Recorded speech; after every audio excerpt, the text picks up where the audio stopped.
Stories तो चलो हम भी डाल दें, लेकिन उसमें मेरा क्या फायदा। हरामी हो रहा है, बड़ा हरामी हो रहा। रिसेंटली जोमेटो ने ब्लिंकिट को टेक ओवर किया। अब इसलिए किया क्योंकि उनकी डिलीवरी जो है वो फास्टेस्ट है इन इंडिया। ऐसा नहीं है कि ये सारी चीजें सिर्फ इंडिया में हो रही हैं, हमारा पड़ोसी मुल्क भी पूरी रेस में हाजिर है।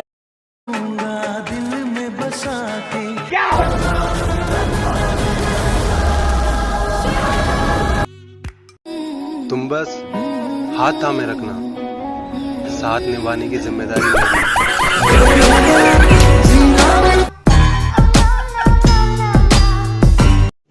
रुको जरा। Welcome to my channel guys, स्वागत है आपका मेरे चैनल पे दोबारा से। तो आज आपको इस पहले वाले मीम को देखकर पता तो लग ही गया होगा कि आज हम किस बारे में बात करने जा रहे हैं। ये वीडियो है साथ के बारे में। साथिया तूने क्या किया।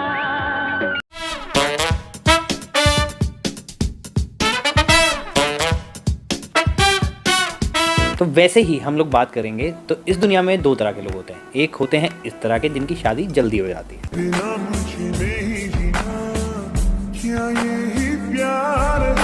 और एक तरफ ये लोग होते हैं जिनकी थोड़ी सी लेट होती है। मेरी तो समझ से बाहर हो गई है सारी चीजें, लेकिन मुझे सिर्फ एक ही चीज समझ आ रही है कि आने वाले दिनों में लड़कियां सिर्फ बुड्ढों से ही शादी करेंगी, और तुम लोग उन लड़कियों की शादी को अटेंड करोगे जिन बुड्ढों से रसगुल्ले चबाए नहीं जा रहे, वो लोग शादी कर रहे हैं। अरे मोदी जी क्या कर रहे हो, कुछ बोलोगे?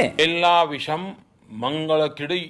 अरे क्या बोल दिया मोदी जी, कुछ समझ नहीं आ रही। बड़ा बड़ा क्या हो रहा है?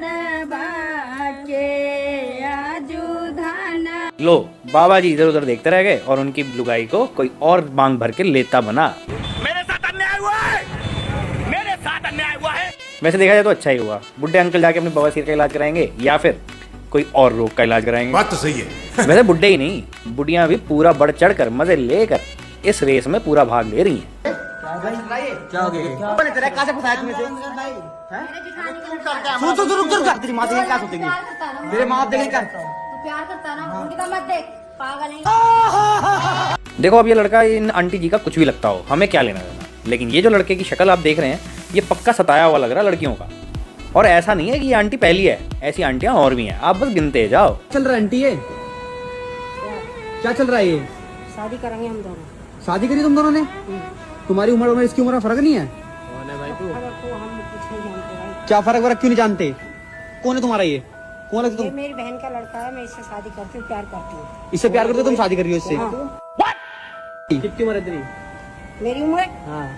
मेरी उम्र है 50। और तेरी? अरे 18। मुझे इन लड़कियों का आजकल समझ नहीं आ रहा हो क्या रहा है, इनके टेस्ट को हो क्या गया, क्या टेस्ट इनको चाहिए भाई लड़कों से जो सिर्फ बुड्ढों में मिल रहा है। लो भाई अब बुड्ढे भी नहीं, अब इनको ये चाहिए। बंद करो, हाथ जोड़ के मैं गुजारिश करता हूँ। ये क्या हो रहा है, ये क्या हो रहा है? अब शादियां वैसे नहीं होती जैसे पहले होती थी जवानों को जवानों से, अब होती हैं बिल्कुल डिफरेंट। बुड्ढे जवान लड़कियों से शादी कर रहे हैं। अरे सास को भगा ले आए थे। किसकी सास भगा ले आए थे? भाई की सास को भगा लाए थे। तुम्हारी क्या लगती है? सास लगती है। तुम्हारी सास लगती है, अपने सास को भगा ले आए। अब तो मुझे लगता है कि प्यार जो है अंधा गूंगा लंगड़ा लूड़ा सब कुछ है। ये सास तुम्हारी यही है? इधर आओ, कहाँ छिप रही है? क्यों क्यों इसके साथ चले आए? दामाद के साथ क्यों चली आई? इसी पर रहोगी? हाँ, और तुम्हारी लड़की भी यही रहेगी। तो भाई बेटी के साथ साथ बुड्ढे अंकल जी की बुढ़ापा भी खराब कर दिया इन्होंने। और ऐसा नहीं है कि ये सारी चीजें सिर्फ इंडिया में हो रही हैं, हमारा पड़ोसी मुल्क भी पूरी रेस में हाजिर है। आपकी एज कितनी है? एज मेरी कोई 61 होगी। 61 है। आसिया आपकी उम्र कितनी है? 18 साल। अच्छा मुझे ये बताओ आसिया, आपको इनसे कैसे मोहब्बत हुई? मतलब मेरी एक दो बार इनसे मुलाकात हुई, मैंने बातें सुनी और मैंने मोहल्ले वालों से भी इनका सुना हुआ था, तो मुझे बहुत अच्छे लगे। तो फिर मैंने एक फैसला किया कि मैं चलो शादी कर लेती हूँ। शादी कर लेती हूँ, तो आपको इनसे मोहब्बत हो गई? हाँ जी। बंद करो, हाथ जोड़ के मैं गुजारिश करता हूँ। मुझे बस इन अंकल जी से ये पूछना है, आप लोग कर क्या रहे हैं, कौन से च्यवनप्राश खा रहे हैं, कौन सी कंपनी है ये? अच्छा आपका नाम क्या है? शिमाइला। शिमाइला। आपकी सर उम्र कितनी है? मेरी उम्र 70। 70 साल जी। आपकी उम्र कितनी है? 19 साल। अच्छा आपको इनसे कैसे मोहब्बत हुई? आपकी एज इतनी कम है और इनकी इतनी ज्यादा, आपको तो ढूंढना चाहिए था अपनी एज का कोई। कैसे मोहब्बत हुई? मॉर्निंग वॉक में क्या हुआ, क्या सीन? देखे इश्क में जो है उम्र नहीं देखी जाती, बस हो जाती है मोहब्बत। अच्छा। तो इसमें पता नहीं चलता कि क्या उम्र है, क्या जात है क्या नहीं, बस हो गई मोहब्बत। कुछ इन्होंने आंख में टक्कर किया, कुछ मेरा हो गया। ये सब क्या देखना पड़ रहा है? अच्छा है मैं अंधा हूँ। इतना अच्छा रिस्पॉन्स, वो भी बुड्ढों को। ऐसा रिस्पॉन्स तो अमिताभ बच्चन को भी नहीं मिला था चीनी गम में। उसमें भी चीनी गम में भी उन्होंने पूरा रगड़ दिया था अपने आप को, तब जाके मिली थी। क्या हो रहा है? इन लोगों को देख लो, और ये लोग रुकने का नाम नहीं ले रहे हैं, बस च्यवनप्राश खा रहे हैं और शादियां करे जा रहे हैं। अब इसे क्या बोलोगे बे? लेकिन देखने वाली चीज ये है, ये च्यवनप्राश है कौन सा? इतना सब कुछ देखने के बाद मेरे साथ अन्याय हुआ है, मेरे साथ अन्याय हुआ है। अरे मोदी जी अब तो कुछ बोल लो विषम मंगल किड़ी। यार। मोदी जी से भी पूछने का कोई फायदा नहीं है, ये बड़ा प्रॉब्लम पता नहीं क्या बोली जा रहे हैं। चलो अब यहाँ पे शादियां होती हैं खत्म, लेकिन एक शादी मोस्ट अवेटेड शादी थी जो इस साल की, वो हो गई। वो थी आलिया और रणवीर की। My name is Barry Allen. I am not the fastest man alive. That title belongs to the man. I am the fastest man alive. जैसे ही आलिया ने अपने इंस्टाग्राम पेज पर फोटो डाली अपनी प्रेगनेंसी के अनाउंसमेंट की, वहीं पे कांग्रेचुलेशंस आने शुरू हो गए। लेकिन मुझे ये बताओ, कांग्रेचुलेशंस मैं क्यों बोलूं? तो उससे मेरा क्या फायदा? सब लोग आलिया और रणवीर को कांग्रेचुलेट करते हुए अपनी स्टोरीज डाल रहे हैं। स्टोरीज तो चलो हम भी डाल दें, लेकिन उसमें मेरा क्या फायदा? देखो गाइस, ऐसा है, ये अब जो वीडियो बनने वाली है ना आलिया और रणवीर की, उसको देखने के बाद कोई ऑफेंसिव नहीं होना, क्योंकि ये सिर्फ एक मजाक है। लेकिन जब हम वीडियो बनाएंगे तभी तो होगा फायदा। देखो भाई लोग, जैसे ही आलिया भट्ट ने अपनी ये पोस्ट डाली, सारे कांग्रेचुलेशंस के मैसेज आने लगे। वहीं पे टाइगर श्रॉफ ने भी मैसेज किया, और जब उसने लिखा कांग्रेचुलेशंस, तो उसी के नीचे किसी ने उसको रिप्लाई करते हुए बोला कि आलिया भट्ट के अंदर क्या छोटी बच्ची है क्या? बड़ा हरामी हो रहा हो है, बड़ा हरामी हो रहा हो। वहीं पे दीपिका और रणवीर की शादी कब की हो गई है, लेकिन जैसे ही दीपिका ने ये पोस्ट देखा, उसी वक्त फोन उठा के रणवीर को बोला, अबे तेरा कब खून खोलेगा बे? और ये पोस्ट आ गया। जिसने ये वाली ड्रेस पहनी थी पोल्का डॉट्स वाली, उन सब के बच्चे हो गए, लेकिन हमारे भाईजान ने भी तो पहन ली, उसका क्या होगा?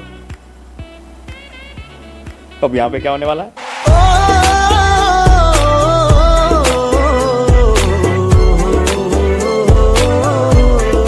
अभी रिसेंटली जोमेटो ने ब्लिंकिट को टेक ओवर किया। अब इसलिए किया क्योंकि उनकी डिलीवरी जो है वो फास्टेस्ट रहे इन इंडिया। लेकिन अब जोमेटो और ब्लिंकिट हो जाएंगे सेकंड नंबर पे, क्योंकि उनकी जो डिलीवरी है वो आती है रणवीर के बाद। और दीपिका ने जैसे ही रणवीर को बोला कि भाई तेरा खून कब खोलेगा, वहीं पे रणवीर का जो रिप्लाई था वो आया कि प्रेग्नेंट मैं होऊंगा।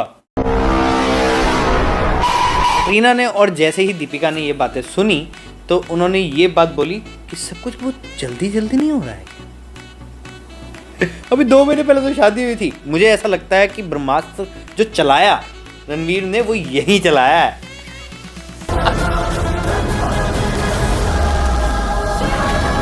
देखो जरा सब्यसाची हेडक्वार्टर कैसा होगा। पैसा ही पैसा होगा। जब से ये न्यूज आई है, तभी न्यूज वाले और खासकर वायरल भयानी अब मिलेगा रणवीर कपूर के घर के बाहर, वो भी इस तरीके से। तैमूर ने जैसे ही इस न्यूज़ को देखा, वैसे ही बोला, अरे लाइमलाइट खतरे में है भाई। चलो यहाँ तक तो मीम्स की कोई बात नहीं है, क्योंकि इसके अंदर कुछ गंदा गंदा था नहीं, और मेरे को भी ऐसा लगता नहीं कि हमें वीडियो बना लेनी चाहिए थी, तो हमने भी बना दी जब सारे बना रहे थे। तो और चलो हम भी कॉन्ग्रेचुलेशन बोल देते हैं आलिया और रणवीर को, कॉन्ग्रेचुलेशन गाइस। बस इसमें मेरा क्या फ़ायदा? लेकिन मेरा फ़ायदा होगा तब जब तुम जाओगे और जाके सब्सक्राइब, शेयर, कमेंट करके लाइक कर दोगे वीडियो को, और पूरी की पूरी वीडियो को चांद मारोगे, और तुम्हें मज़ा आ जाएगा, और मुझे कमेंट देके ज़रूर बताओगे अपना बेस्ट पार्ट, तो शायद होगा मेरा कोई फ़ायदा। तो जल्दी से जाओ और जाके फटाफट से लाइक, शेयर, कमेंट कर दो, अपने दोस्तों के साथ शेयर कर देना, और कुछ भी दिल पे लेने की कोई ज़रूरत नहीं है, समझे? क्योंकि ये सिर्फ जोक था। तो बाय, टेक केयर, शबा खैर, जय हिंद।